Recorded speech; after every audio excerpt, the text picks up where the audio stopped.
Hi friends, ഇതെൻ്റെ വീട്ടിലുള്ള സപ്പോട്ട മരമാണ്. ഇതിൽ നിറയെ കായ്കൾ പിടിച്ചിട്ടുണ്ട്.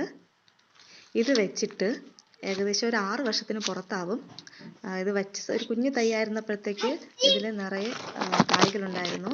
അതിനുശേഷം എപ്പോഴും ഓൾ സീസൺ പോലെയാണ്, ഏത് സമയത്ത് നോക്കിയാലും ഇതിൽ നിറച്ച് കായ്കളുണ്ടാവും. പിന്നെ ഇത് പഴുത്ത് കിട്ടാൻ ഇച്ചിരി കാലതാമസം എടുക്കും. പക്ഷേ ഇത് പഴുത്ത് തുടങ്ങുമ്പോഴത്തേക്ക്, ഇപ്പോൾ ഒന്ന് പഴുത്ത് തുടങ്ങുമ്പോഴത്തേക്ക് ബാക്കിയെല്ലാം ഏകദേശം പഴുത്ത് പാകമായിട്ട് നമുക്ക് കിട്ടാറുണ്ട്. കുഞ്ഞുങ്ങൾ സ്കൂളിൽ പോകാൻ വേണ്ടിയിട്ടുള്ള തിരക്കിലാണ്. ഇത് കണ്ടോ, നിറയെ കായകൾ ഇതിലുണ്ട്. ഇപ്പം പാകമാവുന്നത് നമ്മൾ മാറ്റി കൊടുക്കുമ്പോഴത്തേക്ക് ഈ ചെറിയ സൈസിലുള്ളതും നല്ല വലിപ്പത്തിൽ തന്നെ നമുക്ക് കിട്ടും.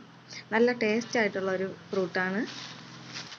ഒരു വീട്ടിൽ നിർബന്ധമായും വച്ചിരിക്കേണ്ട ഒരു ഫ്രൂട്ട്സ് ചെടികളിൽ ഒന്നാണ് ഈ സപ്പോട്ട എന്ന് പറയുന്നത്.